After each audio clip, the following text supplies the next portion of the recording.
Hi friends, welcome back to my channel. ಇವತ್ತು ನಾನು ಒಂದು ದಿಢೀರ್ ಮಾಡೋ ಅಂಥ ಒಂದು ಟೊಮೆಟೊ ಬಾತ್ನ ನಾನು ನಿಮ್ಮ ಹತ್ರ ತೊಗೊಂಬಂದಿದ್ದೀನಿ.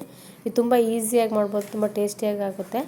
ರಾತ್ರಿ ಲೇಟಾಗಿ ಮಲಗಿಬಿಟ್ಟಿದ್ವಿ, ಬೆಳಗ್ಗೆ ಬೇಗ ಎದ್ದೇಳೋಕ್ಕಾಗಲಿಲ್ಲ, ಅರ್ಜೆಂಟಲ್ಲಿ ಏನು ಮಾಡ್ಬೇಕು ತಿಂಡಿ ಅಂತ ಗೊತ್ತಾಗಲಿರುವಾಗ ಈ ಆಪ್ಷನ್ ನಿಮಗೆ ಬೆಟರ್ ಅಂತ ಅನಿಸುತ್ತೆ. ಈಗ ನೋಡಿ, ನಾನಿಲ್ಲಿ 6ರಿಂದ 7 ಟೊಮೆಟೊ ತೊಗೊಂಡಿದ್ದೀನಿ, ನಾಟಿ ಟೊಮೆಟೊ ತೊಗೊಂಡಿದ್ದೀನಿ. 2 ಕಪ್ಪಷ್ಟು ಅಕ್ಕಿ ತೊಗೊಂಡಿದ್ದೀನಿ, 1-2 ಟೀ ಸ್ಪೂನ್ ಅಷ್ಟು ಹೆಸರುಬೇಳೆ ಬೇಕು, ಮತ್ತು ಸ್ವಲ್ಪ ಎಣ್ಣೆ, ಜೀರಿಗೆ, ಮತ್ತು ಒಗ್ಗರಣೆ ಸ್ವಲ್ಪ ಸಾಸಿವೆ ಬೇಕು, ಒಂದು 5-6 ಹೆಸರು ಕರಿಬೇವಿನ ಸೊಪ್ಪು, ಮತ್ತು ಖಾರದ ಪುಡಿ, ರುಚಿಗೆ ತಕ್ಕಷ್ಟು ಉಪ್ಪು, ಮೇಲೆ ಗಾರ್ನಿಷ್ಗೋಸ್ಕರ ಸ್ವಲ್ಪ ಕೊತ್ತಂಬರಿ ಸೊಪ್ಪು. ಈಗ ನಾನು ಹೇಗೆ ಮಾಡೋದು ಅಂತ ನಿಮಗೆ ತೋರಿಸ್ತೀನಿ. ಸ್ಟವ್ ಹಚ್ಬಿಟ್ಟು ಸ್ಟವ್ ಮೇಲೆ ನಾನು ಕುಕ್ಕರ್ ಇಟ್ಟಿದ್ದೀನಿ. ಇದಕ್ಕೀಗ 5ರಿಂದ 6 ಟೀ ಸ್ಪೂನ್ ಆಗೋವಷ್ಟು ಎಣ್ಣೆ ಹಾಕ್ಕೋತೀನಿ. ಸ್ವಲ್ಪ ಎಣ್ಣೆ ಜಾಸ್ತಿ ಇದ್ದರೆ ಟೇಸ್ಟ್ ಚೆನ್ನಾಗಿರುತ್ತೆ, ಅದಕ್ಕೋಸ್ಕರ. ಈಗ ಸಾಸಿವೆ ಜೀರಿಗೆ ಹಾಕ್ತಾಯಿದ್ದೀನಿ. ಸ್ವಲ್ಪ ಚಿಟಪಟ ಅಂತ ಸಿಡಿದ ತಕ್ಷಣ ಹೆಸರುಬೇಳೆ ಹಾಕ್ಬಿಡೋಣ. ಕರಿಬೇವಿನ ಸೊಪ್ಪು ನಾನು ಆಮೇಲೆ ಹಾಕ್ತೀನಿ, ಯಾಕಂದರೆ ಎಣ್ಣೆ ಹಾಕಿದ ತಕ್ಷಣ ಎಲ್ಲ ಸಿಡಿದು ಬಿಡುತ್ತೆ ಅಂತ. ಈಗ ನಾನು ಕರಿಬೇವಿನ ಸೊಪ್ಪು ಹಾಕ್ತಾಯಿದ್ದೀನಿ ನೋಡಿ. ಈ ಕರಿಬೇವಿನ ಸೊಪ್ಪು ಹಾಕಿದ ತಕ್ಷಣ ಒಂದು ಸ್ವಲ್ಪ ಅದು ಹೆಸರುಬೇಳೆ ಮತ್ತು ಕರಿಬೇವಿನ ಸೊಪ್ಪೆಲ್ಲ ಒಂದು ಸ್ವಲ್ಪ ಫ್ರೈ ಆಗಲಿ ಅಷ್ಟೇ. ಈಗ ನಾನು ಇಟ್ಕೊಂಡಿರೋ ಅಂಥ ಟೊಮೆಟೊ ತೊಗೊಂಡಿದ್ದೀನಿ. ಆದಷ್ಟು ನಾಟಿ ಟೊಮೆಟೊ ತೊಗೊಳ್ಳಿ, ಯಾಕಂದರೆ ಹುಳಿ ಅಂಶ ಚೆನ್ನಾಗಿರುತ್ತೆ. ಅದಕ್ಕೋಸ್ಕರ ನಾನು ನಾಟಿ ಟೊಮೆಟೊನ ಯಾವಾಗಲೂ ಯೂಸ್ ಮಾಡೋದು, ಅದಕ್ಕೋಸ್ಕರ ಅದನ್ನು ನಾನು ನಿಮ್ಗೆ ತೋರಿಸ್ತಾ ಇದ್ದೀನಿ. ಈಗ ನೋಡಿ, ಇದು ಆದಷ್ಟು ಎಣ್ಣೆಯಲ್ಲೇ ತುಂಬ ಹೊತ್ತು ಫ್ರೈ ಆಗಬೇಕು, ಫುಲ್ ಸ್ಮ್ಯಾಶ್ ಆಗೋ ಥರ. ಇದಕ್ಕೆ ಸ್ವಲ್ಪ ಉಪ್ಪು ಹಾಕೋಣ, ಸ್ವಲ್ಪ ಬೇಗ ಫ್ರೈ ಆಗುತ್ತೆ ಅಂತ.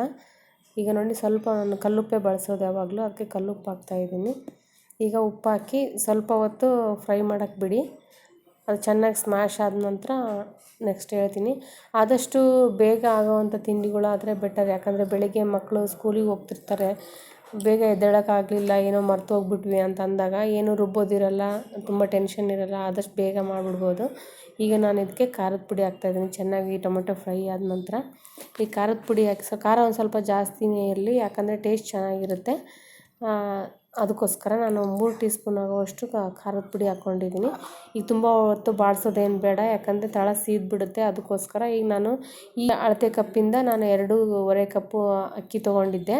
ಅದನ್ನ ತೊಳೆದ್ಬಿಟ್ಟು 2-3 ಸಲ ತೊಳೆದು ನೆನೆಸಿಟ್ಟಿದ್ದೆ. ಅದೇ ಅಕ್ಕಿನೇ ನಾನೀಗ 1-2 ನೀರು ಹಾಕ್ಬಿಟ್ಟು ಅದನ್ನೇ ನಾನು ರೆಡಿ ಮಾಡಿ ಇಟ್ಬಿಟ್ಟಿದ್ದೆ ಆಲ್ರೆಡಿ.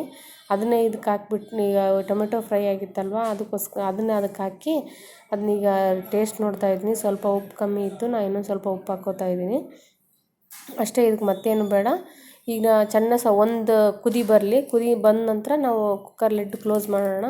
ಮುಂಚೆನೇ ಹಾಕ್ಬಿಟ್ರೆ ಟೇಸ್ಟ್ ಮೇಲೆಲ್ಲ ಟೊಮೆಟೊ ಗ್ರೇವಿ ಎಲ್ಲ ನಿಂತ್ಕೊಂಡ್ಬಿಟ್ಟು ಕೆಳಗಡೆ ಬರೀ ಅನ್ನ ಉಳಿದ್ಬಿಡುತ್ತೆ, ಅದಕ್ಕೋಸ್ಕರ. ಇನ್ನೂ ಸ್ವಲ್ಪ ಖಾರದ ಪುಡಿ ಹಾಕ್ಕೋತಾ ಇದ್ದೀನಿ, ಮತ್ತು ಸ್ವಲ್ಪ ಕೊತ್ತಂಬರಿ ಸೊಪ್ಪು ಹಾಕಿ ಈಗ ಒಂದು ಕುದಿ ಬಂದ ತಕ್ಷಣ ಇದನ್ನು ಕುಕ್ಕರ್ ಲಿಡ್ ಕ್ಲೋಸ್ ಮಾಡಿಬಿಡೋಣ.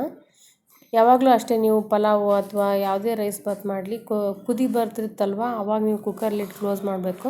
ಮುಂಚೆನೇ ಮಾಡಿಬಿಟ್ರೆ ಗ್ರೇವಿ ಮಸಾಲ ಎಲ್ಲ ಮೇಲ್ಗಡೆ ನಿಂತ್ಕೊಂಡು ಅಕ್ಕಿ ಮಾತ್ರ ಕೆಳಗಡೆ ಉಳಿದ್ಬಿಡುತ್ತೆ. ಟೇಸ್ಟ್ ಒಂಥರ ಕೆಳಗಡೆ ಎಲ್ಲ ಸಪ್ಪೆ ಸಪ್ಪೆ ಅನಿಸಿ ಮೇಲ್ಗಡೆ ಮಾತ್ರ ಮಸಾಲ ಉಳ್ಕೊಂಡ್ಬಿಡುತ್ತೆ. ನಾನು ಒಂದೇ ವಿಜಿಲ್ ಹಾಕಿಸ್ತಾ ಇದ್ದೀನಿ, 2-3 ವಿಜಿಲ್ ಏನು ಬೇಕಾಗಲ್ಲ, ಯಾಕಂದರೆ ಕೆಳಗಡೆ ತಳ ಸೀದೋಗ್ಬಿಡುತ್ತೆ, ಸ್ಮೆಲ್ ಬರುತ್ತೆ ಅಂತ. ಇದನ್ನು ಕುಕ್ಕರ್ ಆಫ್ ಮಾಡಿ ಇದನ್ನ ಹವಾ ಹೋಗೋ ತನಕ ಬಿಟ್ಟಿದ್ದೆ. ಈಗ ನೋಡಿ, ಓಪನ್ ಮಾಡ್ತಾಯಿದ್ದೀನಿ. ತುಂಬ ಸಿಂಪಲ್ಲು, ತುಂಬ ಈಸಿ. ಆದಷ್ಟು ಬೇಗ ಪಟ್ಟಂತ ರೆಡಿ ಮಾಡಿಬಿಡ್ಬೋದು, ಬರೀ 10 ನಿಮಿಷ ಅಷ್ಟೇ ಸಾಕು. ನೋಡಿ ಎಷ್ಟು ಕಲರ್ಫುಲ್ಲಾಗಿ ಬಂದಿದೆ, ತುಂಬ ಚೆನ್ನಾಗಿರುತ್ತೆ. ನೀವು ಒಂದ್ಸಲ ಟ್ರೈ ಮಾಡಿ ನೋಡಿ ಇದನ್ನು. ನಿಮಗೆ ಈ ವಿಡಿಯೋ ಇಷ್ಟ ಆಗಿದ್ದರೆ ಲೈಕ್, ಶೇರ್, ಕಮೆಂಟ್ ಮಾಡಿ, ಮತ್ತು ನಮ್ಮ ಚಾನಲ್ನ ಸಪೋರ್ಟ್ ಮಾಡಿ. ಈಗ ನೋಡಿ, ನಾನು ಸರ್ವ್ ಮಾಡ್ತಾಯಿದ್ದೀನಿ.